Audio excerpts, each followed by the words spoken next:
Bienvenue à tous. Nous allons commencer dans quelques instants. En attendant, veuillez utiliser la boîte de dialogue pour indiquer votre nom, votre organisation, si vous êtes affilié à une organisation et le pays d'où vous joignez à nous. Et partagez avec nous votre réponse à la question posée sur la diapositive. Qu'est-ce qui vous motive à partager des informations sur ce qui fonctionne et ce qui ne fonctionne pas dans vos programmes?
Hello, everyone, and welcome. We'll go ahead and get started today. Bonjour à tous et à toutes et bienvenue. Nous allons commencer maintenant. C'est très bien de voir tous ces participants. Aujourd'hui, nous avons des participants de la Tanzanie, des Pays-Bas, du Nigeria, des États-Unis et beaucoup d'autres pays. Nous sommes ravis de vous accueillir aujourd'hui. Aujourd'hui, nous allons partager quelques observations et des résultats des expériences que nous avons menées avec des professionnels de santé pour mieux comprendre comment nous pouvons encourager les professionnels de PFSR à partager ce qui fonctionne et ce qui ne fonctionne pas dans nos programmes? Nous bénéficions d'un service d'interprétation anglais-français. Aujourd'hui, si vous préférez suivre le webinaire en français, vous pouvez cliquer sur l'icône en bas de votre écran Zoom, puis sur le mot français. Vous aurez Vous pouvez aussi couper l'audio original en anglais afin de ne pas l'entendre au fond. Vous pouvez aussi choisir si vous préférez voir les sous-titres pendant la session. Vous devrez voir ces sous-titres déjà automatiquement, sinon vous pouvez sélectionner en cliquant sur l'icône avec 2C en bas de l'écran Zoom. Si vous souhaitez cacher les sous-titres, veuillez sélectionner à nouveau la même icône et choisir masquer les sous-titres dans le menu qui apparaît. Ces sous-titres sont générés par une fonction automatique de Zoom et peuvent donc ne pas être exacts. Sur la plateforme Zoom, les sous-titres sont uniquement disponibles en anglais pour le moment. Je m'appelle Ruwaida Salem, je suis chargée de programme au Centre pour les programmes de communication à Johns Hopkins et je suis responsable de l'équipe des solution du savoir pour le projet Knowledge Success. Je gère et je soutiens un certain nombre de produits et d'activités de gestion des connaissances pour la communauté mondiale de la PFSR, notamment FP Inside, Learning Circles et le Pitch. Je suis rejoint aujourd'hui par une collègue de Knowledge Success, Mariam Youssouf, associée au Busara Center for Behavioral Economics. Elle a dirigé la conception et la mise en œuvre de recherches et d'interventions comportementales pour un éventail de projets allant de l'investissement social et de l'inclusion financière aux soins de santé à la résilience agricole.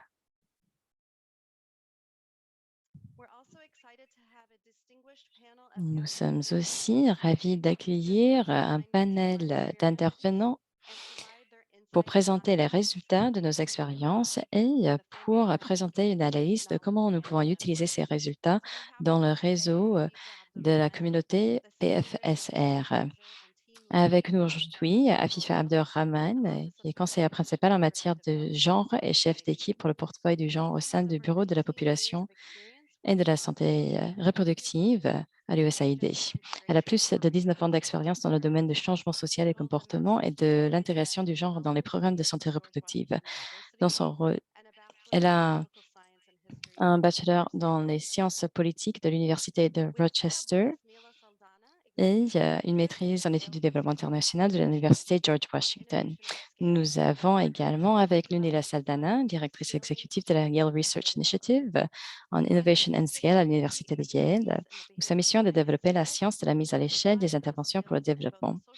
Nila était la directrice fondatrice du Center for Social and Behavior Change et elle a travaillé dans le secteur public et le secteur privé. Nila a été mentionnée dans le magazine Forbes comme 10 scientifiques dans la science de comportement que devraient connaître. Et ses travaux ont été publiés dans le Harvard Business Review, The Lancet Regional Health, entre autres. Également, nous accueillons Anne Ballard-Sarah, chargée de programme senior au Centre de programme de communication. Elle travaille sur le projet Knowledge Success, où elle soutient les activités de recherche sur la gestion des connaissances, des programmes de terrain et des communications. Elle,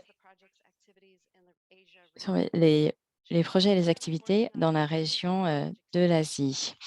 Elle travaille sur plusieurs événements de partage de connaissances qui intègrent le partage d'échecs parmi d'autres. Elle a une maîtrise de santé publique de l'Université George Washington. Avant de parler de l'ordre du jour, je vais parler de Knowledge Success. Notre projet est financé par le USAID et est axé sur l'utilisation des gestions des connaissances dans les programmes de la PFSR. Nous utilisons les approches de la science du comportement pour informer les programmes de PFSR afin de rendre l'intégration de la gestion des connaissances dans le programme et qui peut rendre l'échange de connaissances plus pertinent, facile, saillant et opportun. Nous travaillons aujourd'hui pour parler de comment pouvons-nous encourager les professionnels de la PFSR de partager leurs échecs et comment vous pouvez les intégrer dans votre réseau. Voilà donc le plan, l'ordre du jour pour aujourd'hui.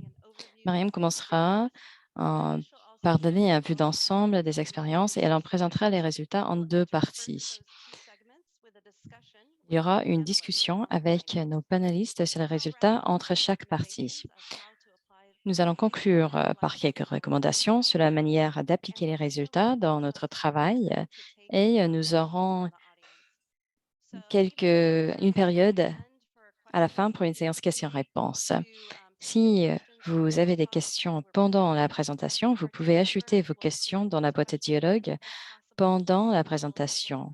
Nos coéquipiers travailleront pour noter toutes ces questions et peuvent aussi répondre dans la boîte de dialogue.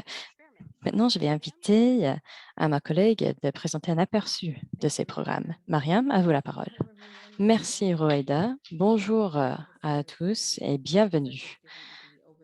Roaida a dit, et je vais présenter euh, une vue d'ensemble. Je vais parler de nos objectifs et les résultats souhaités de nos expériences.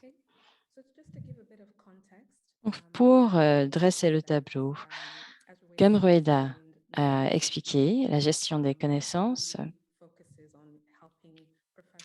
est quelque chose qui existe pour aider les professionnels de la PFSR d'organiser les informations de façon plus efficace et de profiter des informations disponibles. Si on pense à la gestion des connaissances, nous pouvons identifier trois comportements principaux: l'utilisation des informations, le partage des informations et de chercher des informations. Avec les informations que nous avons, nous essayons d'encourager les professionnels de tous les aspects des pratiques de faire des efforts pour partager leurs informations sur la mise en œuvre des programmes. Nos objectifs de cette étude étaient pour mieux comprendre les comportements de partage. Comment motiver le partage des informations? Quels sont les coups de pouce de comportement que nous pouvons utiliser pour encourager ce partage d'informations? Deuxième question était les questions liées au genre. Comment pouvons-nous apprendre plus sur les habitudes de partage qui sont associées avec l'identité de genre? Quelles sont les influences du sexe sur le partage et comment pouvons-nous utiliser ce- ces différences pour rendre le partage plus inclusif et pour impliquer tous les acteurs de ce domaine. De plus, nous avons essayé de mieux comprendre comment encourager les professionnels de santé à partager leurs échecs. Comment parler de ce qui n'a pas marché pendant les programmes précédents? Nous sommes là non seulement pour encourager les partages des informations, le partage des expériences, mais aussi le partage des échecs, parce qu'il faut comprendre ce qui n'a pas bien fonctionné par le passé.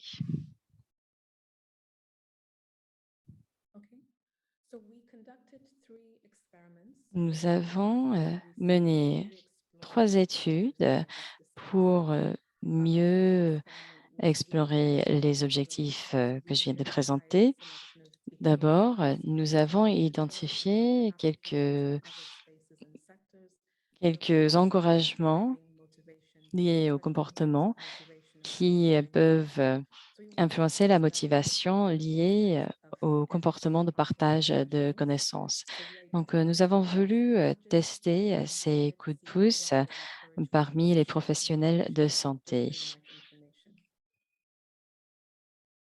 Nous avons testé ces coups de pouce pour comprendre le partage de connaissances en général.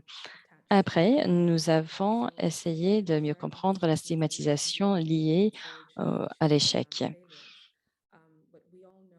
parce que nous voulons encourager à plus de partage d'informations sur les échecs.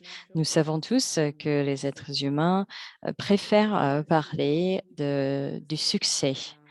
Donc, nous avons cherché comment éliminer cette stigmatisation, comment recadrer cette demande de partager les erreurs, les échecs. Nous voulons rendre ces partages moins difficiles et nous voulons éliminer les connotations négatives de cette idée d'échec. Donc, nous avons testé des mots, des phrases différentes pour l'échec. Nous avons utilisé des mots différents pour faire cette demande. Et enfin, dernière expérience, C'est une combinaison de la première et deuxième expérience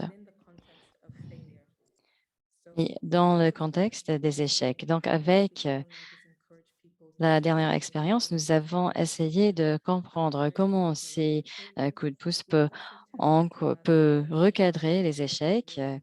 Nous avons aussi testé des mots, des phrases différents pour communiquer ces échecs ou aussi pour changer les questions que nous avons posées pour encourager les professionnels de partager les échecs. Nous avons aussi des sessions questions-réponses avec des activités où les professionnels étaient encouragés de partager les échecs, mais aussi de répondre aux questions différentes sur leurs expériences. Donc, nous avons essayé de tester plusieurs choses. D'abord, les coups de pouce. Deuxièmement, le cadre, l'encadrement des questions. Et troisième, le contexte du partage d'échecs avec cette séance questions-réponses.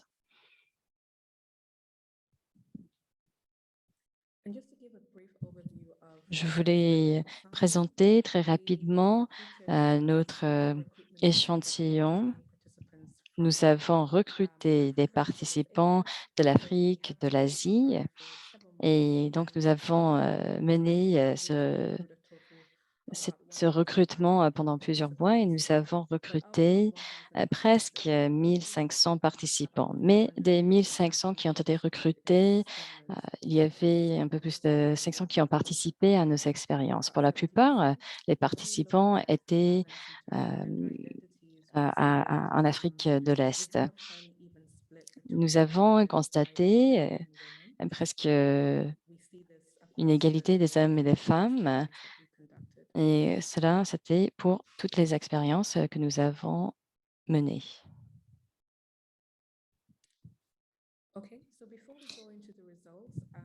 Avant de parler des résultats, nous voulions parler des limitations de nos recherches.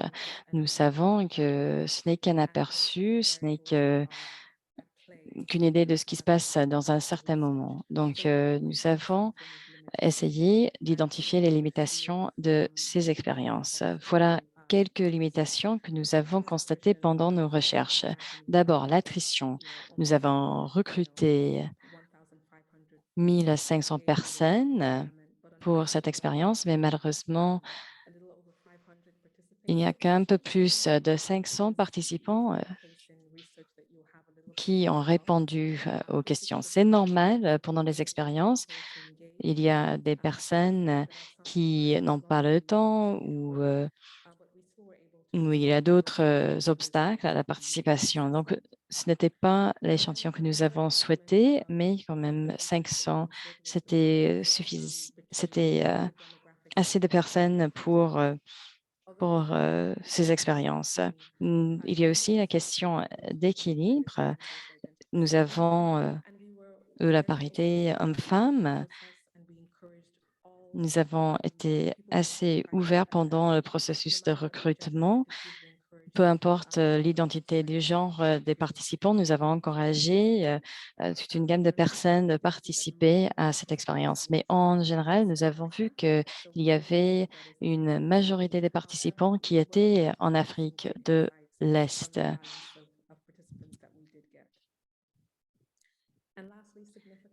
Et aussi une limitation, l'importance. Nous avons essayé de déterminer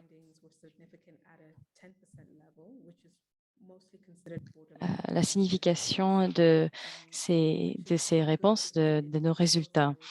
Pour la plupart, on avait un niveau de 10% qui montre qu'il y a un effet qui existe, mais que nous n'avons pas la signification euh, trop élevée pour les recherches.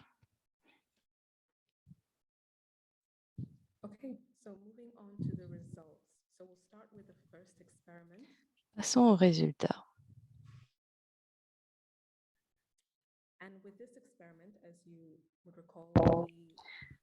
Avec cette expérience, nous avons essayé de comprendre les encouragements comportementaux. Nous avons aussi désagrégé les données par genre. Nous avons utilisé l'identité des genres de nos participants et nous avons essayé de déterminer l'impact sur les hommes et sur les femmes. Nous avons d'abord euh, fait un test sur les normes sociales. Nous savons que les normes sociales influencent fortement le comportement et que nous savons que les personnes sont influencées par leur père, par le comportement des autres, les normes prescriptives et ce qui est acceptable pour une société peut influencer le comportement des personnes. Deuxième encouragement était la reconnaissance comme incitation. Donc, nous avons plusieurs formes de reconnaissance qui peuvent être testées, mais dans le domaine de la gestion des connaissances, nous avons voulu tester les incitations qui ne sont pas des incitations de suivi. Nous avons voulu savoir ce qui se passe quand les personnes savent qu'on va reconnaître leurs bonnes décisions. Nous avons aussi essayé de déterminer les effets du genre. Si les participants connaissent le genre de la personne qui essaie d'avoir ces réponses, par exemple une femme, et le récipient de ces informations sera aussi une femme. Et nous avons aussi des tests où nous avons dit que le récipient sera du sexe opposé, donc un homme qui partage avec une femme. Donc, nous avons essayé de comprendre quelles sont les influences du genre. Nous avons aussi essayé de comprendre les impacts sur les hommes et sur les femmes.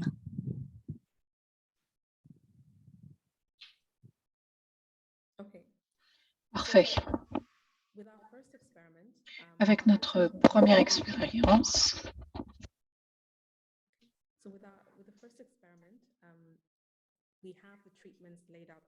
nous avons clairement les quatre.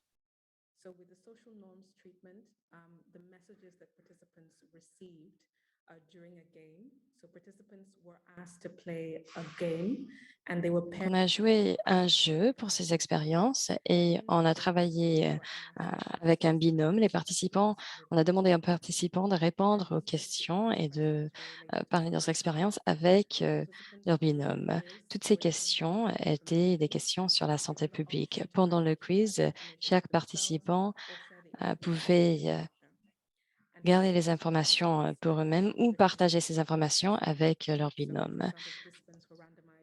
Nous avons aussi essayé de trier les participants par les normes sociales, le genre et la reconnaissance. Il y avait 4 groupes de traitement et 2 groupes de contrôle. Donc, c'est un essai où nous faisons la comparaison entre les groupes qui ont reçu un certain traitement et 2 groupes qui n'ont pas reçu de traitement. Ceux qui ont été l'objet de l'expérience sur les normes sociales ont reçu une question: est-ce que voulez-vous partager des informations avec votre partenaire? Et la plupart ont choisi de partager ces informations.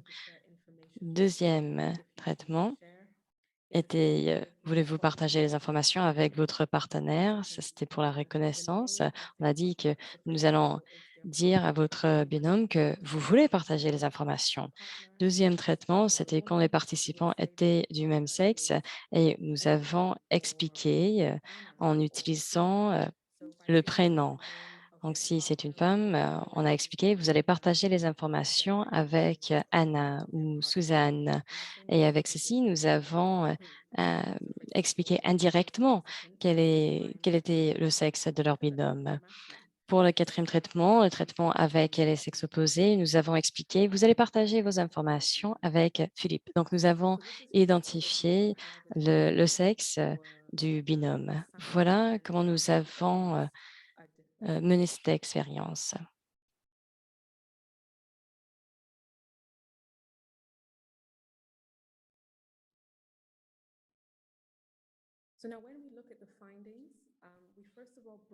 Nous avons analysé les résultats. D'abord, nous avons essayé de comprendre quels sont les effets de ces, de ces motivations. Nous avons voulu comprendre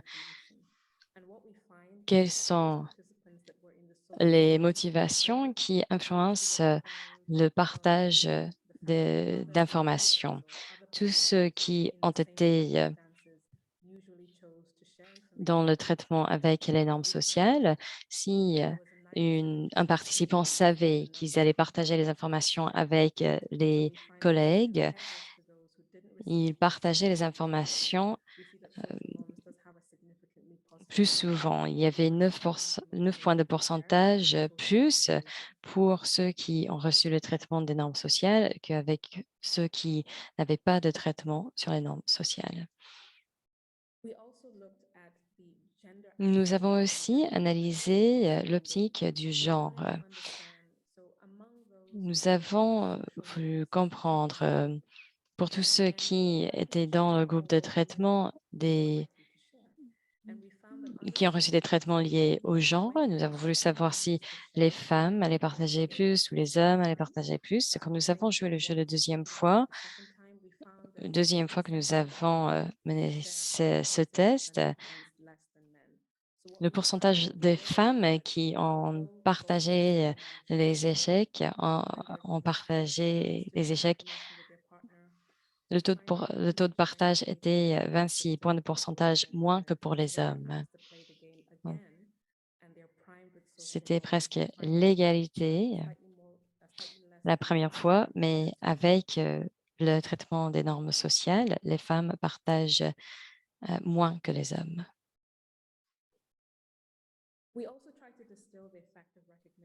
Nous avons aussi essayé de déterminer l'effet de la reconnaissance.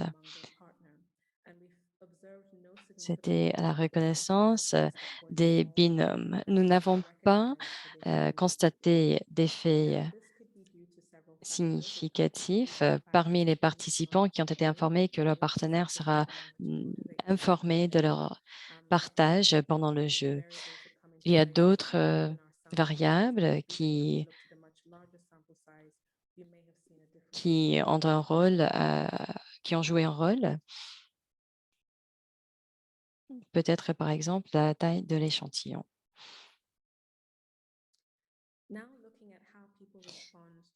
Et maintenant, les questions de l'identité du genre et les motivations liées au genre. Après avoir reçu ce traitement, les participants ont été informés du sexe de leur binôme. La première fois que les femmes avaient l'occasion de partager les informations pendant le jeu, le taux de partage était de 18 points de pourcentage plus élevé parmi les femmes quand les femmes savaient qu'elles allaient partager les informations avec une autre femme. Si une femme partagerait les informations avec une autre femme, il y avait plus de partage. Nous n'avons pas constaté des effets significatifs pendant le deuxième tour de partage, mais après, quand nous avons demandé aux hommes et femmes de partager encore et encore, c'était seulement pendant le premier tour qu'il y a eu cet effet. Pendant le premier tour du jeu, les femmes partageraient plus si elles travaillent avec une autre femme.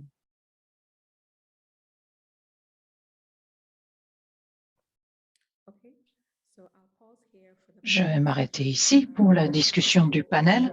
Nous sommes disposés, bien sûr, à revenir sur l'un des points qui a été mentionné dans ma présentation afin d'apporter des éclaircissements.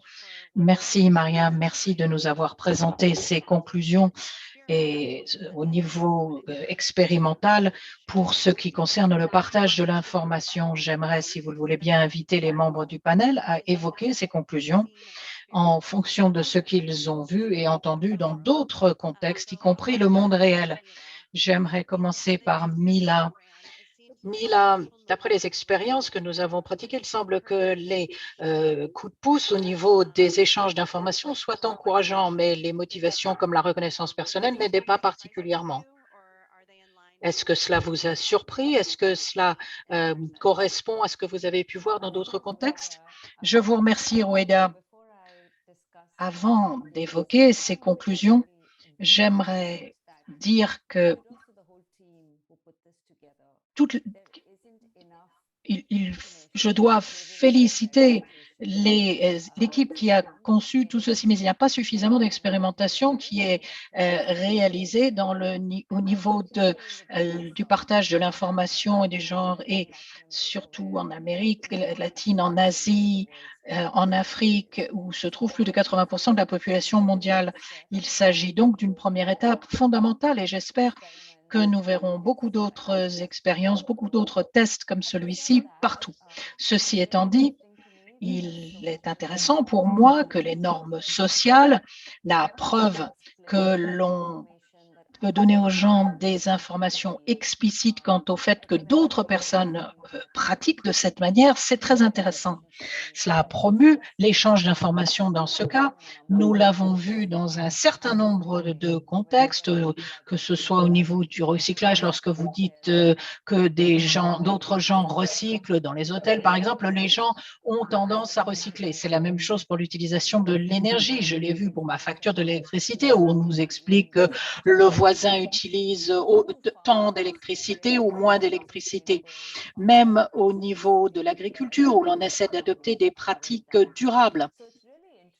Très franchement, il est fascinant de voir comment cela s'applique au domaine du partage de l'information. Et je dirais qu'il est intéressant de poursuivre tous ces angles. Les gens n'ont pas de refus à partager l'information, ils ne pensent simplement pas que c'est forcément intéressant. Et lorsqu'on leur fournit l'information, peut-être sont-ils plus susceptibles de dire « Ah bah oui, je devrais aussi procéder à ce partage ». Ils ne sont pas contre l'idée du partage des informations, simplement ils pensent que personne d'autre ne le fait. Au niveau des résultats, les conclusions sont un peu partagées. D'un côté, cela fonctionnait relativement bien au niveau financier, au niveau des incitations financières, mais dans d'autres cas, ça n'a pas toujours marché. Récemment, des efforts ont été faits au Bangladesh pour la promotion du partage des informations pendant la COVID et nous avons fourni des incitations financières et non financières au niveau des villages et ça n'a pas encouragé le port du masque. Même la reconnaissance financière n'a pas vraiment aidé. Donc, il y a 2 ou 3 éléments qu'il convient de mettre en évidence concernant les incitations. Cela peut fonctionner, mais ça ne doit pas être la solution, la panacée universelle pour toutes et pour tous. Et l'un des enseignements que je tire de tout ceci, et Mariam a été très claire dans son explication, nous avons peut-être besoin, si nous faisons quelque chose centré sur la reconnaissance, peut-être faut-il plus énergique, plus dynamique, donner aux gens davantage d'informations. Cela ne va peut-être pas tout changer, mais si on essaie quelque chose où on est de leur dire, par exemple, qu'on va les récompenser ou leur rendre hommage parce qu'ils font quelque chose, là, ça peut les motiver. Pour moi, le grand enseignement de tout ceci, c'est qu'il faut examiner ce domaine social, des preuves sociales, des résultats, pas simplement tout ce qui a été fait au niveau social par l'équipe, mais d'autres manières de dire aux gens « Ah, les autres font telle chose » et créer des incitations ainsi qui seraient peut-être plus explicites. Mais encore une fois, je le répète, ce n'est pas la panacée absolue. Il y a d'autres options. Merci, Nila. Excellente idée, excellente remarque. Soyons plus explicites quant au type d'incitation, de reconnaissance que l'on fournira. C'est très important parce que je crois que c'était très subtil dans l'expérience que nous avons faite. J'aimerais rentrer un petit peu plus dans ces conclusions liées au genre. À FIFA, les résultats du passé, on dit que les gens aimaient bien passer du temps avec les gens qui étaient comme eux, y compris des gens du même genre. Et cela apparaît également dans le contexte familial ou professionnel. Et puis, il y a les conseillers techniques, les prestataires de services. L'expérience que nous avons faite a confirmé ce phénomène. Les gens aiment partager des informations, passer du temps avec des gens qui ont la même identité de genre qu'eux. Pourriez-vous nous donner des exemples pratiques de la manière dont ceci peut jouer au niveau de la main-d'œuvre du secteur de la planification familiale? Merci, Weda, une excellente question. Merci d'avoir fait cette présentation, Mariam, des conclusions fascinantes. Le concept dit homophénie de genre est fascinant. Quelquefois, c'est plus fort pour les hommes, quelquefois plus fort pour les femmes, mais les gens préfèrent avoir des interactions avec des gens de la même identité de genre, ce qui peut avoir des ramifications plus fortes pour les groupes. L'on pense à des exemples, cela permet aux femmes d'accéder à l'information au niveau des organisations si elles sont exclues des groupes dominés par les hommes. Si vous pensez à la population active de notre secteur qui est à 70% féminin, mais les hommes ont 85% des positions de direction et de. Donc, si les femmes dominent dans la population active concernant la planification familiale et la santé reproductive, quand il y reste encore beaucoup de travail à faire pour promouvoir les objectifs de travail. Et ce qui est important en la matière, c'est que les femmes ont besoin de déterminer comment naviguer ces eaux difficiles, comment arriver au poste de leadership dans des groupes dominés avant tout par les hommes. Bien souvent, elles se trouvent exclues de ces réseaux informels dominés par des hommes et elles en retirent des informations précieuses, un capital social qui les aide à travailler de manière plus efficace. Il est important de se souvenir que les hommes et les femmes ont différents points de vue, différentes idées, différentes approches pour la résolution des problèmes. Et la recherche a également révélé que, que les équipes où il y a les différents genres inclus fonctionnent mieux que ceux où il n'y a qu'un seul genre. Donc, cette notion d'interaction limitée aux personnes de la même identité de genre a un impact sur l'efficacité du fonctionnement, en particulier dans la sphère du leadership, mais limite l'engagement des femmes, leurs connaissances et leur échange de connaissances au niveau avec d'autres groupes d'une identité de genre différente. Donc, au niveau de ce concept, quelques exemples pratiques de la manière dont ceci peut fonctionner pour ce qui est de la santé ou de la population active dans ce secteur, en particulier la planification familiale, centrée sur les femmes dans des postes de direction, de leadership, pour éviter ces réseaux de bons vieux garçons et donner aux femmes davantage d'opportunités. Merci, Mafifa. Je crois que c'est une notion unique, très intéressante, comme vous l'avez dit. Nous sommes un secteur dominé par les femmes et dans un grand nombre de secteurs, malheureusement, nous voyons encore que trop de postes de leadership sont dominés par des hommes. D'excellentes observations. Merci Nila et Afifa. J'aimerais redonner la parole à Mariam pour qu'elle nous fasse la présentation de la deuxième série de conclusions au niveau des expériences et nous reviendrons sur la discussion avec les membres de notre panel. Merci Rueda et merci Nila et Afifa. Des remarques vraiment extrêmement pertinentes.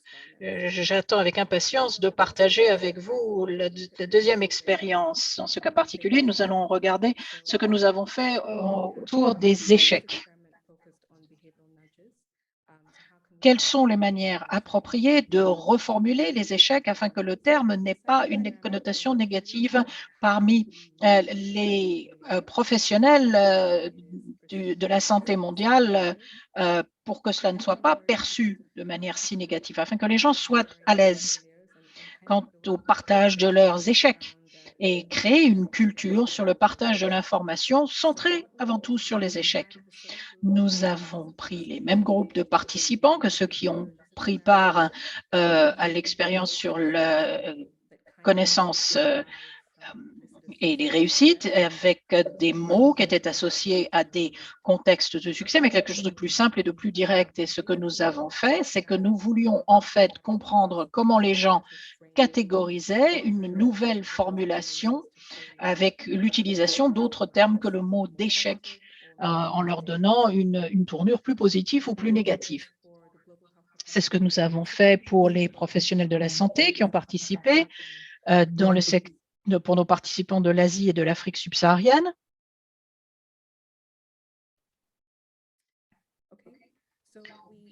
Nous avons,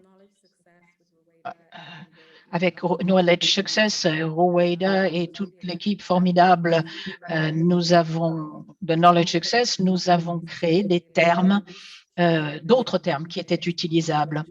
Et après, nous nous sommes fondés sur la documentation qui existe dans ce secteur, dans la mise en place de cadres qui correspondaient davantage à ce qui s'était produit de par le passé, et puis de nouvelles associations que nous voulions tester. Et nous avons présenté cette liste dans l'ordre aux participants en leur demandant d'indiquer ce qui était positif et négatif. Mais c'était très implicite, donc ils n'avaient que quelques secondes pour faire ce choix. C'était vraiment la réaction immédiate. Cela a été fait en ligne. Donc, une fois qu'un participant recevait le lien, il commençait l'évaluation et chacun de ces mots apparaissait sur son écran l'un après l'autre et il devait choisir très rapidement positif ou négatif. Donc, vous pouvez voir que nous avons quelques mots là qui tombaient un petit peu au milieu. Nous voulions tester ainsi leur compréhension et voir s'ils suivaient bien. Mais voilà, la majorité des mots que nous avons testés, nous les avons catégorisés en fonction des pourcentages de réponses, le pourcentage des termes qui ont été perçus comme plus positifs contre ceux qui étaient perçus comme étant les moins positifs. Et vous pouvez voir que l'apprentissage, la croissance, les opportunités d'apprentissage, les enseignements tirés, la réflexion de croissance, l'expérience, les enseignements, la croissance, l'adaptation, les réflexions professionnelles, c'est un petit peu comme des associations de mots. Donc, pour chacun des participants, ils pouvaient voir à quoi on associe un échec, quels sont le genre de mots qu'ils utilisent. Et bien, généralement, c'était ceci. Et un sens de partage, d'échange de ces termes et de leur connotation positive ou négative. Après l'exercice d'association des mots que je viens de vous décrire, nous avons eu un deuxième niveau de notre expérience pour tester une combinaison de coups de pouce du comportement et la sélection d'autres mots, d'autres expressions qui ont été proposées. Et nous avons vu ce qui était possible de voir ce qui intuitivement donnait certains résultats et comment les participants les comprenaient. Nos participants venaient de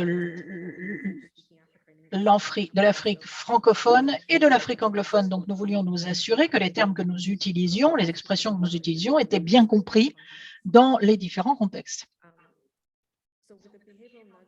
Avec les coups de pouce du comportement, nous avons aussi testé les normes sociales, les incitations, mais aussi un autre élément qui était l'efficacité personnelle, ce qui veut dire votre aptitude à vous.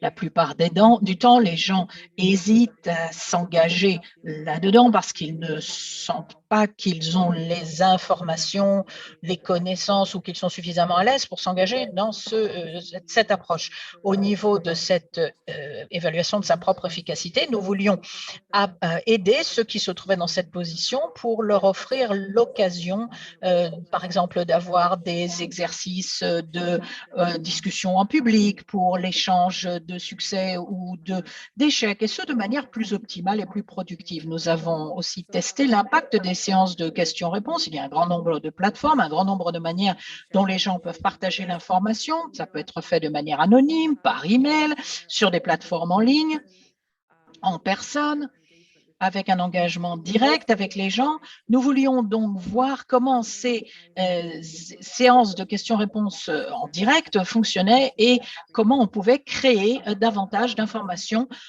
autour des cercles d'apprentissage en aidant les professionnels à faire part d'informations, à partager les informations dans des groupes. Nous voulions donc voir comment les gens répondaient le mieux possible à cette opportunité de partage de l'information, ou ce que j'appellerais des séances interactives.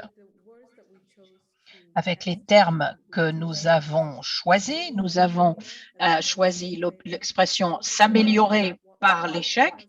Nous avons aussi choisi ce qui fonctionne et ce qui ne fonctionne pas, ce qui est un des favoris de Knowledge Success.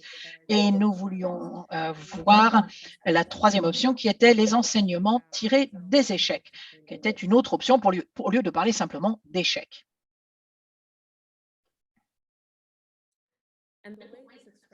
La manière dont cette expérience a été réalisée, eh bien, elle a été faite en ligne et par email.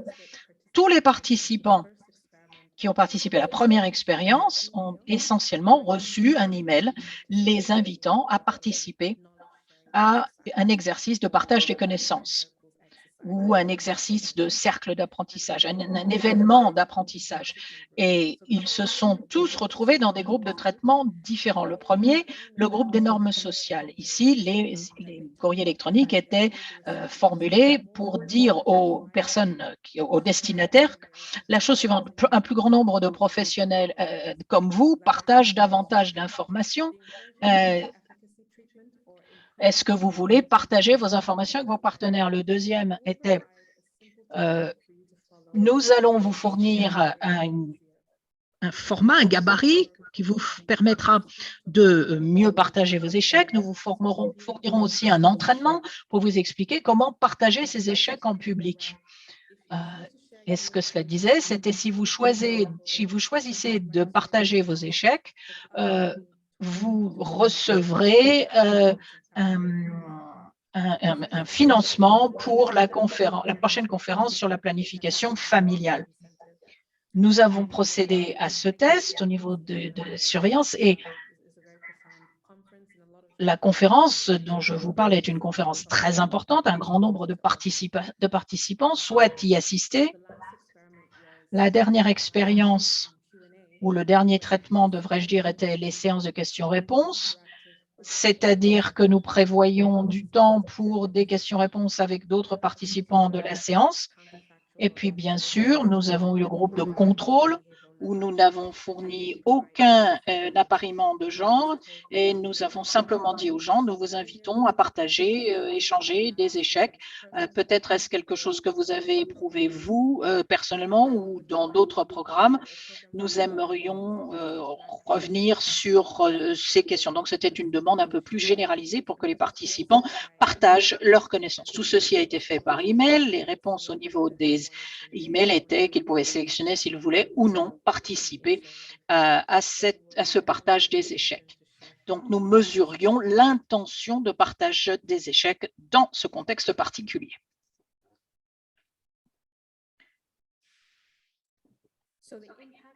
L'impact de la modification du terme échec. Vous vous en souviendrez sans doute, nous avons testé ces trois termes, s'améliorer par l'échec, qu'est-ce qui marche, qu'est-ce qui ne marche pas et comment s'améliorer par l'échec. Voilà comment nous avons incorporé les termes dans nos messages électroniques. Pour l'amélioration par l'échec, nous avons écrit, nous aimerions vous inviter à partager vos expériences de l'amélioration par l'échec. Et dans celui qui était ce qui fonctionne et ce qui ne fonctionne pas, nous aimerions vous inviter avec nous à partager ce qui fonctionne et ce qui ne fonctionne pas. Et dans le troisième cas, nous aimerions vous inviter à partager avec nous les enseignements tirés d'échecs. Donc, c'est un exemple très simple de ce que nous avons utilisé pour la rédaction de ces messages électroniques. Nous voulions également nous assurer que les participants comprenaient bien ce que nous entendions par autre option que le terme échec que nous proposions dans les différents libellés de courrier électronique. Donc, nous avons procédé à une vérification de compréhension pour nous assurer que les gens comprenaient bien la formulation que nous utilisions. Nous voulions aussi nous assurer quel était le pourcentage des participants qui estimaient que le terme avait une connotation positive. Donc, le moins positif, c'est le mot échec et l'amélioration par l'échec était 89%. Et puis après, il y avait les deux autres. Donc, c'est en jouant avec les mots, si vous voulez, en ne parlant pas d'échec, mais d'amélioration par l'échec, l'impact est nettement plus important sur les perceptions plutôt que d'utiliser le terme échec tout seul. Ce qui montre bien la puissance de la formulation et comment on peut arriver ainsi à des résultats beaucoup plus importants. Quels ont été les résultats? Lorsque nous avons évalué l'impact ou les résultats des intentions de partage des échecs sur la base de la formulation reçue par les participants, nous nous sommes aperçus qu'il n'y avait un impact positif que pour le partage, que l'amélioration par l'échec. Tous les gens qui ont reçu un message leur demandant de partager des informations sur l'amélioration par l'échec plutôt que d'utiliser le terme échec simplement, eh bien, on s'est aperçu qu'ils avaient le plus haut taux de probabilité de partage des informations plutôt et de démontrer les intentions de partage. Et cela a permis d'améliorer de 20 points de pourcentage les intentions de partage des informations. Pas vraiment de résultats au niveau des enseignements tirés de l'échec ou de ce qui marche et ce qui ne marche pas. Cela a eu un impact sur nos résultats. Peut-être qu'avec un échantillon plus vaste, nous pourrions enregistrer des effets différents pour les autres termes.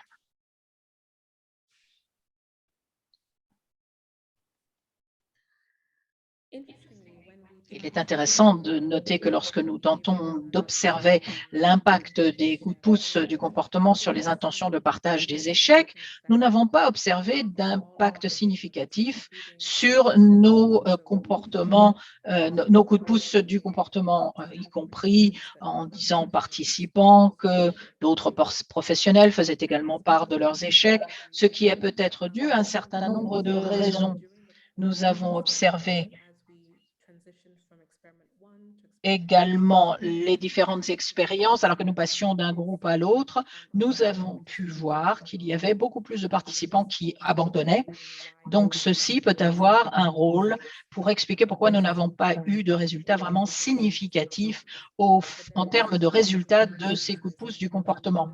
Mais il y a la possibilité de procéder à une évaluation à beaucoup plus grande échelle et de déterminer les impacts sur un échantillon de taille beaucoup plus vaste.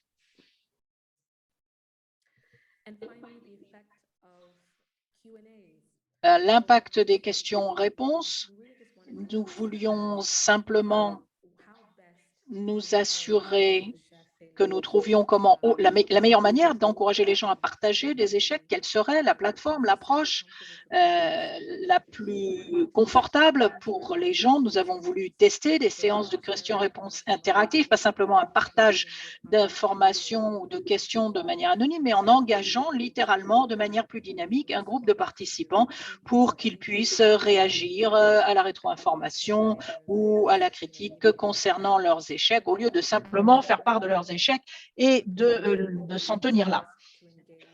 Pour les personnes à qui nous avons demandé de participer à une séance en direct, les gens qui avaient accepté de procéder à un partage étaient de 26 points de pourcentage de moins que ceux à qui qu'on n'avait pas prévenu. Ce que cela veut dire, c'est que l'intention de partage diminue lorsque les gens ont l'impression qu'ils doivent faire part de leurs échecs de manière interactive ou dans un contexte interactif beaucoup plus vaste. Nous n'avons pas précisé combien d'autres personnes feraient partie de la séance, ce qui c'était à la discrétion de l'organisateur. Donc, les gens pouvaient déterminer quelle était la taille de ce groupe, mais peut-être qu'en ayant des contextes d'un plus petit nombre de personnes a permis de motiver davantage les gens, peut-être en essayant d'adapter ces séances interactives pour que les gens puissent avoir davantage d'opportunités, et ceux qui voulaient partager avec un plus grand groupe pouvaient le faire au lieu d'essayer de mettre tout le monde dans le même panier dans une séance de questions-réponses ou une séance interactive. Donc voici les résultats de la deuxième et de la troisième expérience, et je donne maintenant la parole à Royder qui va redonner la parole au panel. Excellent, merci beaucoup, Mariam. Vous avez partagé beaucoup d'informations sur le partage des échecs, qui est un sujet qui fait le buzz depuis un moment. Il y a beaucoup de professionnels qui ont dit qu'ils aimeraient bien que plus de professionnels parlent de leurs échecs pour éviter les échecs qui ont déjà été faits par le passé. Dans nos expériences, nous n'avons pas trouvé des motivations associées avec le comportement pour encourager plus de partage d'échecs, mais il y avait l'influence des normes sociales. Je vais commencer en posant une question à ma collègue Anne. Anne, vous avez organisé des échanges entre des professionnels de la PF. Quelle est votre expérience? Est-ce que les professionnels acceptent mieux cette idée maintenant de partager leurs échecs? Merci beaucoup, Roeda. Comme Roeda a expliqué, nous allons travailler avec le réseau IBP de l'OMS pour organiser 3 séances d'échange des échecs. Les 3 premières séances faisaient partie de la réunion des membres du réseau IBP, et la prochaine réunion sera ouverte au public et nous vous accueillerons à cette réunion. Nous avons constaté que les professionnels de santé aimeraient parler des échecs, aimeraient parler de ce qui ne fonctionne pas et non seulement ce qui fonctionne. Donc, nous avons organisé plusieurs sessions pour parler de nos échecs, de ce qui ne fonctionne pas. Nous avons aussi utilisé quelques éléments qui ont été présentés par Mariam. Donc, nous avons commencé avec un exemple de 2 pairs qui partageaient leurs expériences. Nous avons un collègue de CCP au Népal qui a partagé l'histoire d'un échec. Nous avons présenté un modèle et quelques astuces pour encourager plus de partage des échecs. Nous avons, pendant la deuxième séance, travaillé avec les collègues de la Fondation Bill et Melinda Gates et de la Fondation du Nigeria. Ils ont parlé avec des collègues et on a divisé la salle en petits groupes pour avoir des discussions sur les échecs. Pendant la séance de petits groupes, nous avons travaillé avec Ashley qui fait partie d'un programme et elle a rédigé une liste de questions qu'on peut utiliser pendant ce genre de discussion. Des questions de curiosité. Voilà une des questions. Pourquoi pensez-vous que cette expérience est importante à partager? Qu'avez-vous changé après cette expérience? Nous avons trouvé que ces questions ont fonctionné pour encourager plus de partage des échecs, mais il y avait aussi des personnes qui sont parties avant d'avoir eu l'occasion de partager. Nous pensons qu'il est important d'avoir ces conversations de plus en plus souvent pour que ça devienne normal. Pour tous ceux qui ont participé pendant toute la réunion, nous avons eu des rétroactions très positives. Les participants étaient très contents de savoir que même si les expériences étaient très différentes, les enseignements qui ont été tirés des expériences étaient très similaires. Donc, on fait face aux défis similaires et on a des enseignements qui sont aussi très similaires. Merci beaucoup, Anne. Merci d'avoir partagé ces expériences. Oui, c'est vrai, nous avons tous connu l'échec et c'est très bien de savoir qu'il y a des personnes qui acceptent de plus en plus l'idée de partager les expériences et les choses qui ne fonctionnent pas. Pensez-vous que vous allez continuer pendant les séances futures? Oui, je pense que c'est une très bonne question. Il faut choisir le titre de l'événement. Nous avons utilisé le titre Oups, aha, les échecs. Dans le domaine de la PF, nous avons voulu utiliser le mot oups pour dire qu'on parlera des échecs, mais aussi aha, qu'on parlera des leçons tirées de ces échecs. Nous avons aussi organisé cette réunion avec les petits groupes. Nous avons utilisé le titre S'améliorer par les échecs, qui a été un titre assez intéressant, même si Maria m'a dit que 26 de moins de personnes participera s'il y aura une séance questions-réponses. Mais pour nous, c'était très important d'avoir cette partie de la session. Une fois que nous avons compris que la séance questions-réponses pourrait être un obstacle à la participation, à la pleine participation des collègues, nous avons d'abord créé un modèle à suivre pour les participants. On a aussi essayé d'expliquer les questions. Ce n'était pas pour trouver le coupable ou pour parler des problèmes ou pour simplement partager ses expériences, mais plutôt pour s'améliorer, pour apprendre, pour en tirer des enseignements. Je pense que c'est très bien de changer la formulation et de changer la donne, de changer notre façon de penser des échecs. Maintenant, je vais passer la parole à FIFA pour parler du contexte des résultats de ces expériences. Quelque chose que nous avons testé était, est-ce que les femmes seront-elles moins probables de partager leurs expériences si elles pensaient qu'il y aura des questions du public? Souvent, les femmes perçoivent les questions pendant les conférences comme des questions plus agressives, plus difficiles. Pensez-vous que les femmes sont souvent confrontées par plus de critiques que des hommes? Et est-ce que cela représente une raison pour laquelle les femmes hésitent à partager leurs expériences avec la communauté de la PF? C'est une excellente question et cela me fait réfléchir. La main-d'œuvre de ce domaine, pour la plupart, ce sont des travailleuses.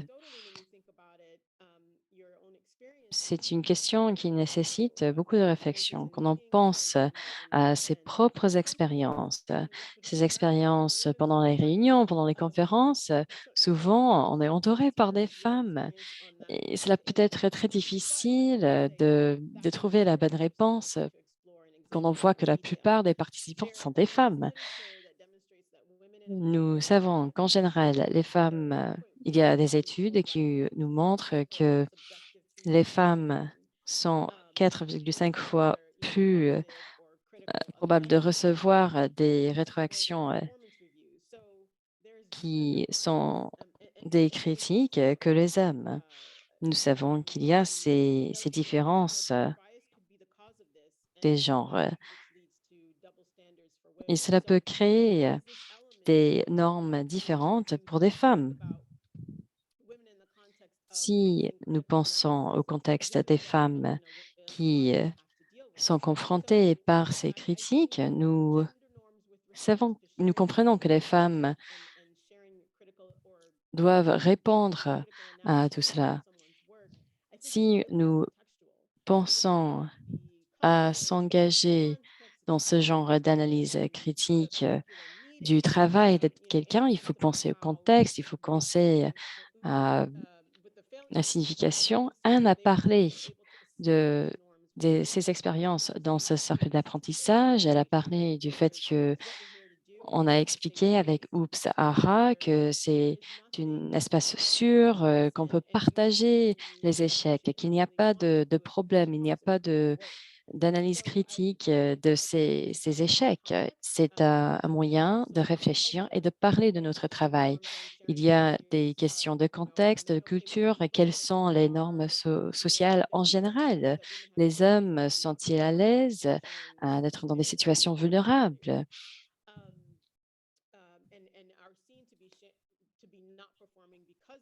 Souvent, les hommes et les professionnels en général ont l'impression que qu'il y a cette perception qu'ils ne font pas leur travail s'ils ont échoué. Nous avons cette idée que les femmes peuvent faire des analyses plus profondes que les hommes dans ces contextes spécifiques. Est-ce que cela peut peut-être aussi influencer le fait que les femmes sont plus prêtes à partager les échecs que les hommes? Je pense qu'il faut vraiment penser au contexte.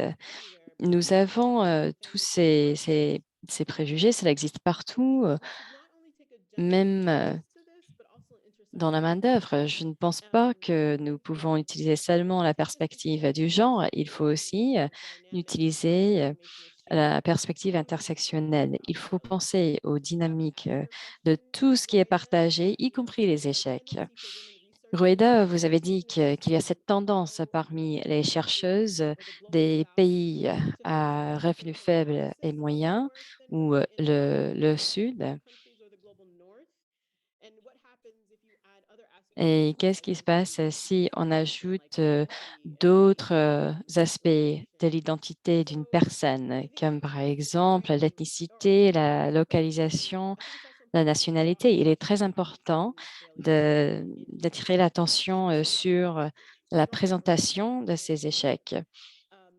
C'est comme Mariam a dit pendant sa présentation, elle a parlé de la formulation du concept et comment cette formulation était importante pour les personnes. Il faut trouver une formulation qui encouragera les hommes et les femmes de partager encore plus. Il faut développer les normes de ces espaces sûrs. On peut expliquer aux participants, voilà ce qu'on fait, voilà ce qui est bien de faire. Nous avons beaucoup d'informations, beaucoup d'analysés quand nous parlons des différences entre les hommes et les femmes.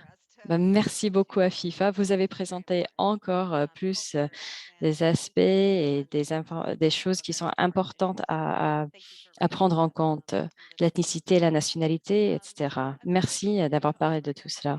Un grand merci à tous nos invités pour ce panel. Pour la dernière partie de cette présentation, je vais parler de quelques recommandations générales qui sont informées par les résultats de ces expériences avant de passer à la séance questions-réponses avec vos questions.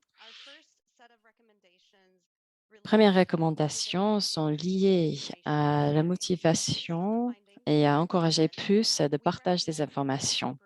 Basé sur les résultats de nos expériences, nous vous encourageons à intégrer les normes sociales dans des messages clés afin d'encourager l'adoption et l'utilisation des solutions de gestion des connaissances et qui nécessitent un partage des informations. Si vous connaissez par exemple FP Insight, c'est une plateforme lancée par Knowledge Success assez récemment.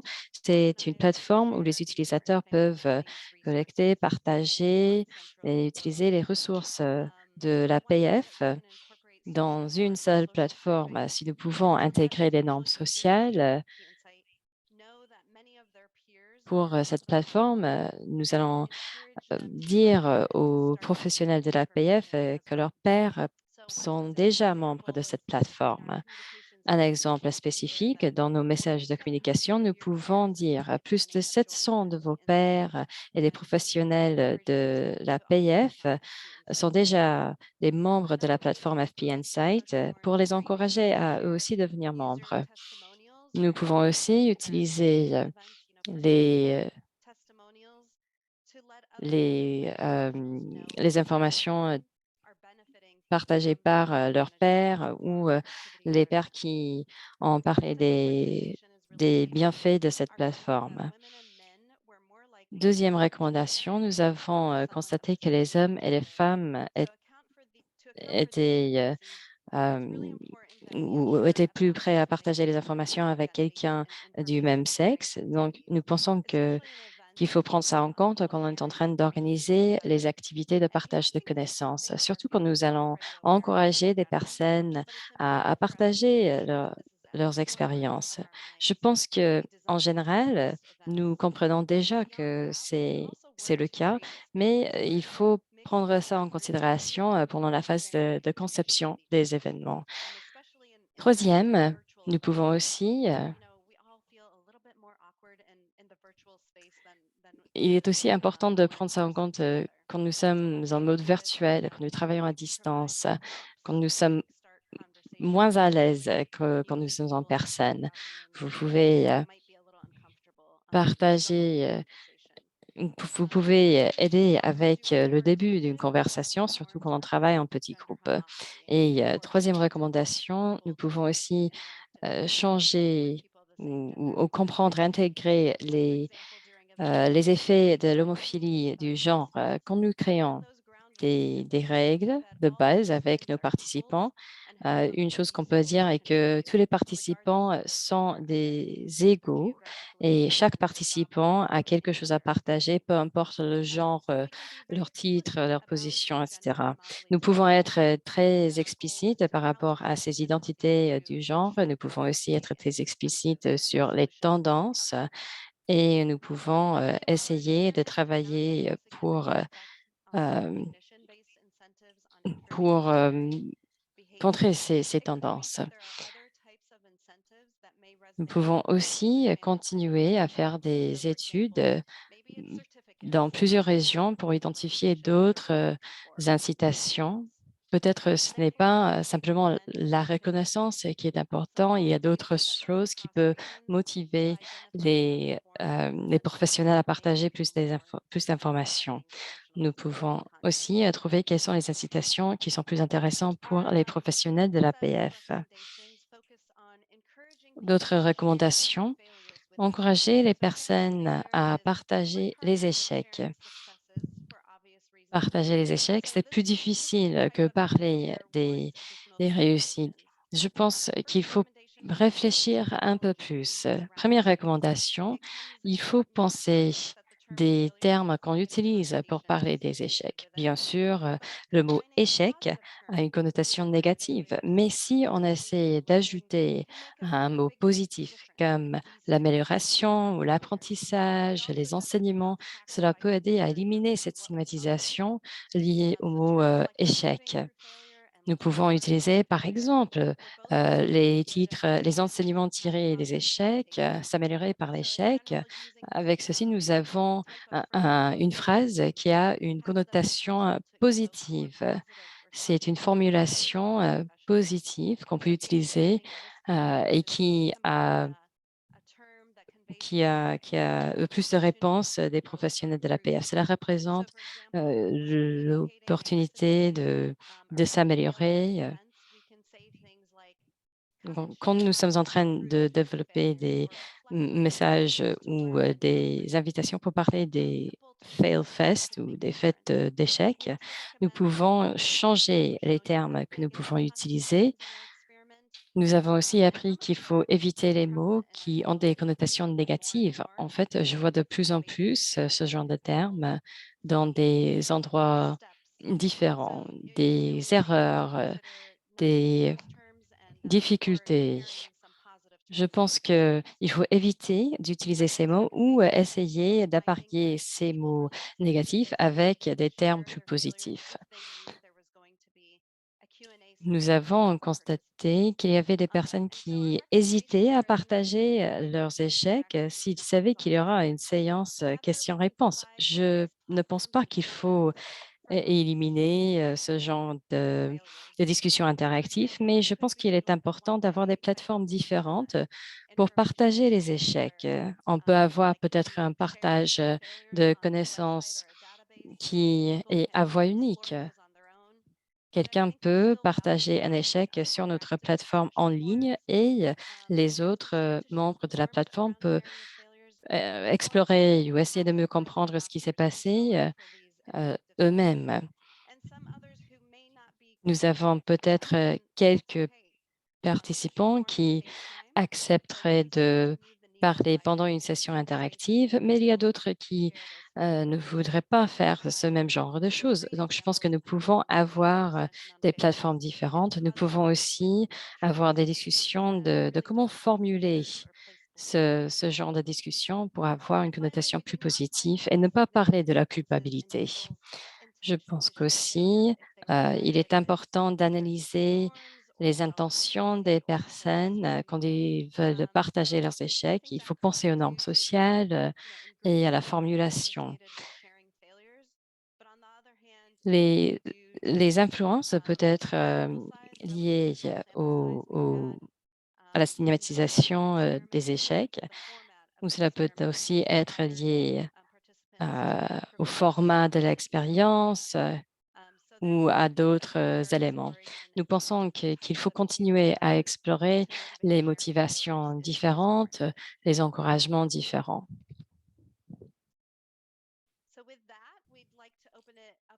Bien, maintenant, nous allons ouvrir la discussion aux questions de notre euh, public. Nous voyons ces questions qui tombaient dans la fenêtre de chat. Nous allons nous tourner vers ces questions et commencer à leur répondre. La première que je vois est pour Mariam.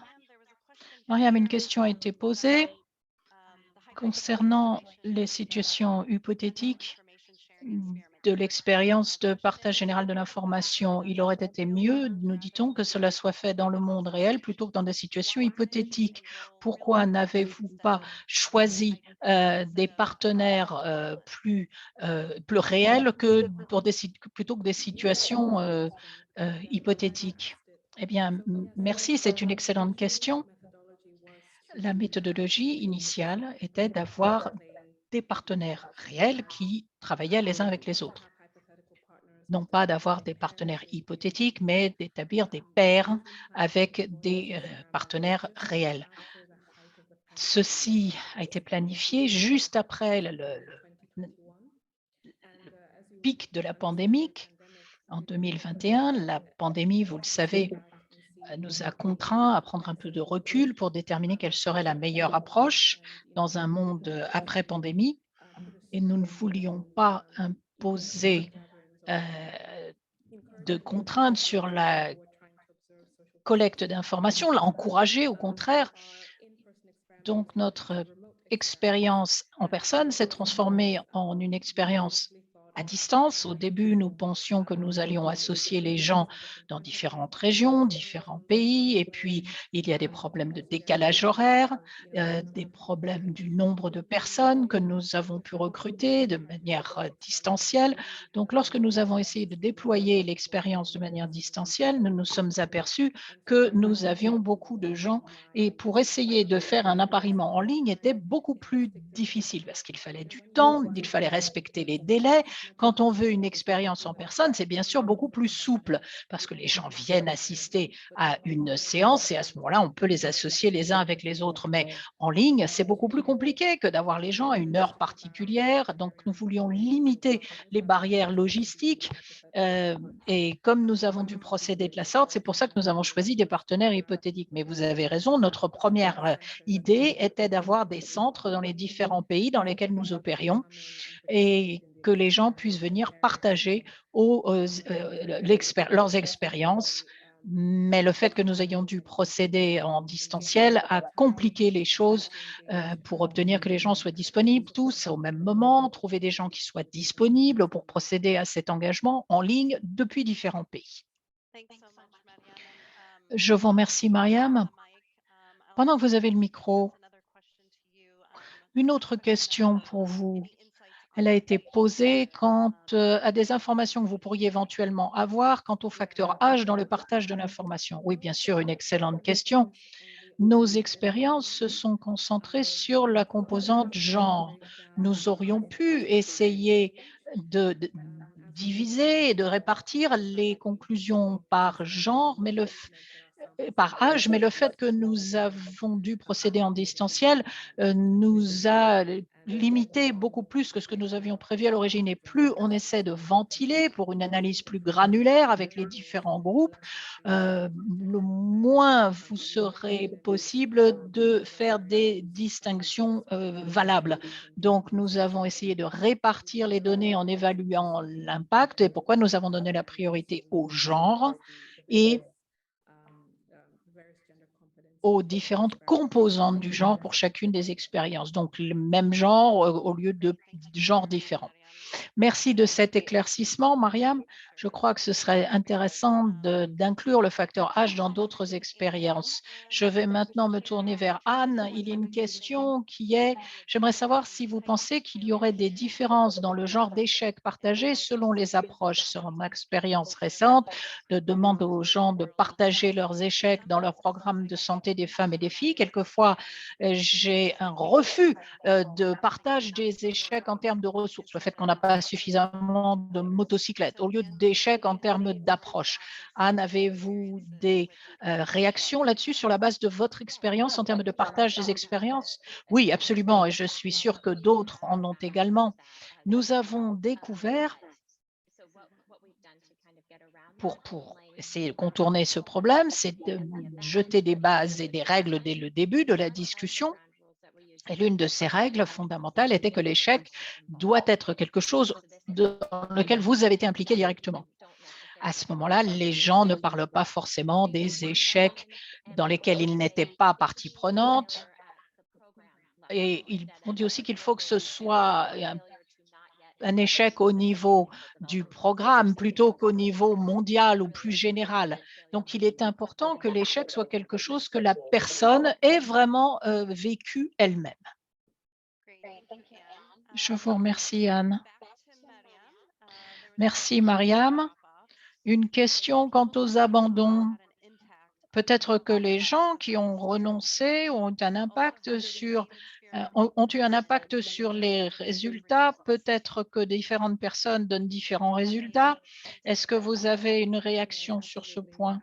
Oui, tout à fait. Nous avons eu des résultats, c'est vrai. Cela dépend des gens qui sont impliqués. On ne peut pas prédire quels sont les groupes qui vont participer à quel élément. Je pense que comme Roedia l'a dit, les recommandations indiquent que bien que nous ayons tiré beaucoup d'enseignements qui soient facilement applicables et qui soient applicables à la manière dont Knowledge Success formule ces solutions, il y a aussi l'option d'envisager différentes approches, étudier d'autres formes de reconnaissance, inclure les autres possibilités. Nous espérons que nous pourrons faire ce travail en personne dans une certaine mesure. Il me semble qu'il y a énormément d'excellent travail en cours et c'est une opportunité de répéter que c'est simplement un instantané d'un moment donné, que le comportement des gens ne cesse d'évoluer. Il serait donc intéressant de voir quels sont les résultats que nous obtenons avec des contextes légèrement différents.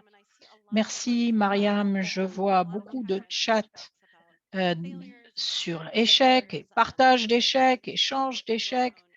Nous sommes donc très heureux d'entendre vos réactions. Une question a été posée que j'aimerais passer à Nila. Avez-vous peut-être des réactions là-dessus? Comment peut-on partager des informations sur ce qui se passe dans les communautés? Comment peut-on partager les informations sur les sujets tabous? Quelque chose de très pertinent pour le partage d'informations sur les échecs, bien sûr. Il s'agit d'éléments qui sont dangereux, qui nous placent en situation de vulnérabilité. C'est une remarque que j'allais faire. D'ailleurs, lorsque l'on examine ce qui s'est passé au niveau du partage des échecs, le partage des vulnérabilités, il y a d'autres gens qui partagent leur statut de séropositivité. C'est la même chose que quand on parle c'est même encore plus important que quand on parle de ce qui fonctionne et ne fonctionne pas. Pour ce qui est de la question, pour le partage d'informations qui nous rendent vulnérables, l'une des options, bien sûr, est d'être assez général, ce qui ne fonctionnera pas forcément. Mais si l'on en revient à des normes et à des groupes de nature sociale, lorsque l'on dit aux gens ces informations ont été demandées par d'autres personnes, ont indiqué que c'était important, je crois que cela amène cette question fort intéressante d'une expérience en Arabie Saoudite. En Arabie Saoudite, en raison du contexte de tutelle, les hommes ont souvent leur mot à dire pour le partage de de participation de leurs femmes à la population active. Et des convictions très positives de la part des hommes étaient qu'ils aimaient bien que leurs femmes travaillent. D'autres, toutefois, n'étaient pas du tout d'accord et certains s'inscrivaient pour que les femmes restent au foyer, d'autres pour qu'elles travaillent. Donc, la participation à la population active donner en fait des informations aux gens pour voir ce que font les autres. Ça leur permet de déterminer ce qu'ils peuvent faire, ce qui a renforcé le nombre de personnes, de femmes autorisées à travailler.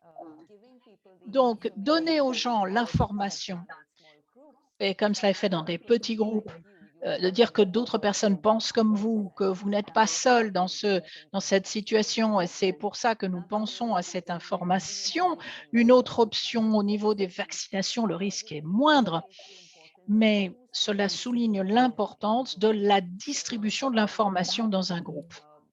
Dans le cadre de cette étude, on s'est aperçu que ce que l'on avait sur les commérages, les commérages dans le sens positif, si vous voulez. C'est-à-dire que tout le monde sait toujours tout sur tout le monde. Ce n'est pas forcément vos chefs de file, ce ne sont pas forcément les gens qui ont été élus ou choisis ou qui ont le plus de leadership officiel ou non. Ce sont simplement les gens qui savent tout sur tout le monde tout le temps. Si vous pouvez les recruter pour faire circuler le message, il circule beaucoup plus vite, ce message, que si vous demandez au chef du village de parler de ce message. Donc, les messages sont importants, mais les messagers ne doivent pas toujours être des personnes en position d'autorité. Je crois qu'il faut donc étudier des solutions créatives dans des petits groupes de discussion pour aider les gens à déterminer le fait que d'autres personnes posent aussi les mêmes questions, qu'on n'est pas tout seul.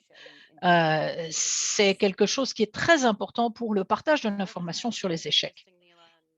Très intéressant, Nila. Pour moi, j'aime beaucoup votre description des commérages. Oui, l'effet du messager, l'impact du messager. Et pour clore, il y a une question qui a été posée quant au rôle des bailleurs de fonds pour l'amélioration du partage des échanges, des informations, ce qui peut jouer un rôle important.